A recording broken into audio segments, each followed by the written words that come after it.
Yeah, you're listening to the world's famous Supreme.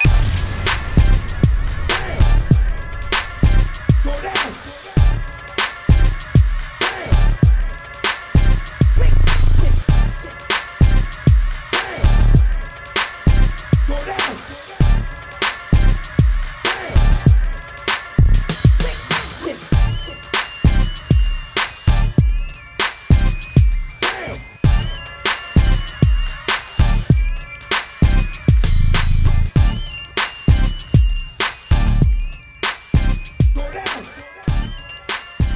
What's up, y'all? Here to break down a lot of concepts and stuff and controversy, not really controversy, but issues dealing with particular styles that I help bring out. Let's start with threads. You know, threading is from Boogie. There was no b-boys doing threads and needle and thread type moves. It was the Boogie Boys, and the Boogie Boy is a b-boy that started popping. We didn't know what popping was. Boogie essentially is popping.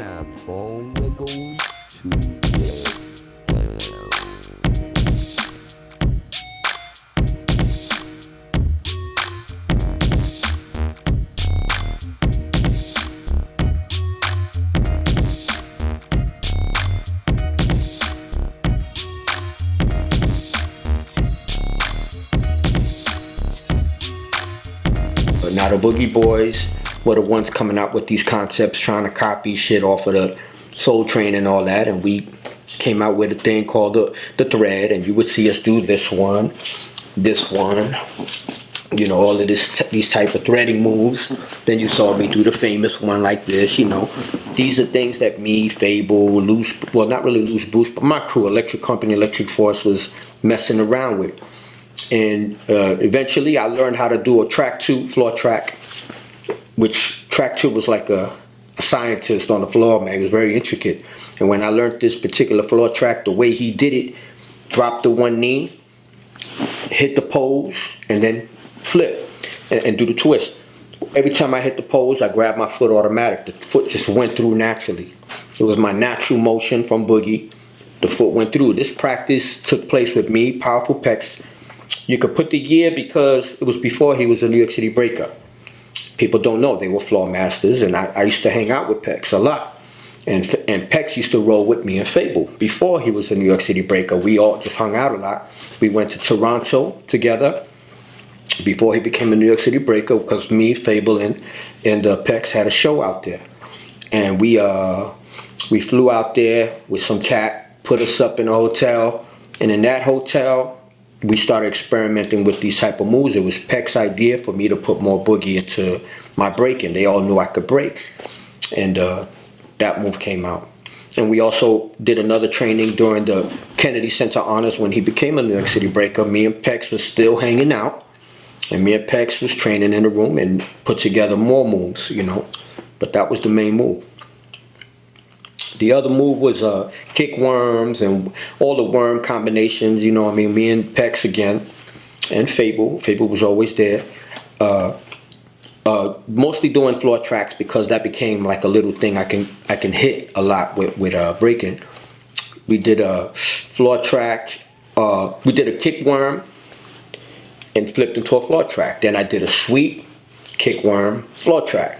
And that was another concept me and Pex put together, always in combinations. Everything we did, the original B-Boys worked in combos. So we did that, and we started adding worms and kick worms into my breaking.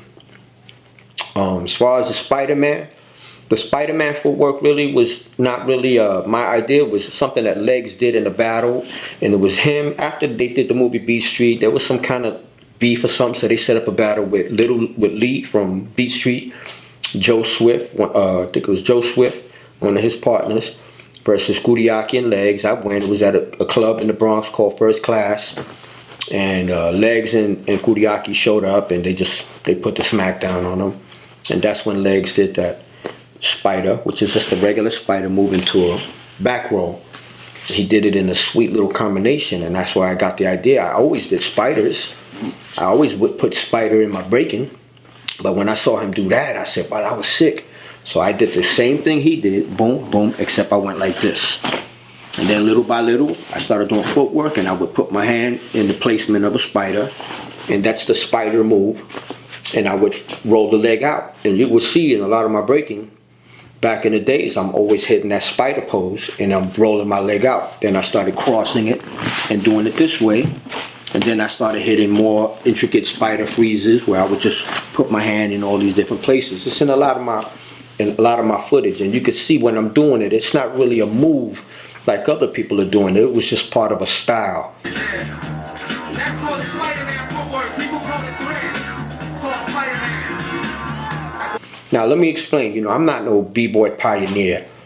Back in the 70s, I was a so-so b-boy, below level. I never claimed to be no great b-boy in the 70s. I was just a little Spanish kid that can break. I learned how to break more from black b-boys than I did from Latin. So you can see in my style, my swagger, it's more on that side, I wasn't a six-step kid. I never learned the six-step till Mr. Freeze taught me in '81. My footwork was strictly kickouts and Russians and knee rocks and shit like that. And you can see my footwork was never really complete.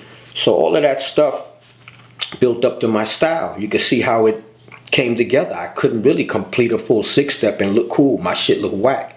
So I would just kick out in the middle of my six steps.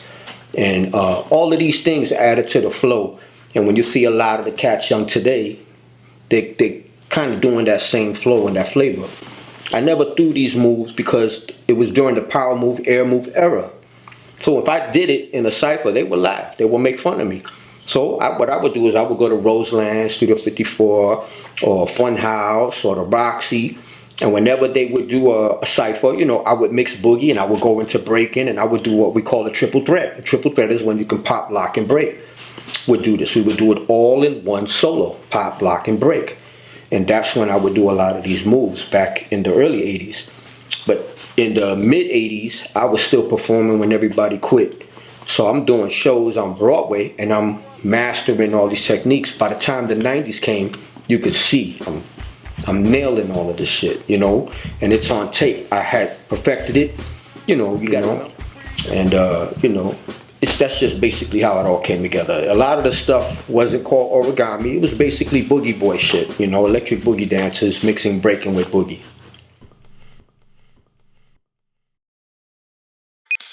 Yeah, you're listening to the world's famous Supreme.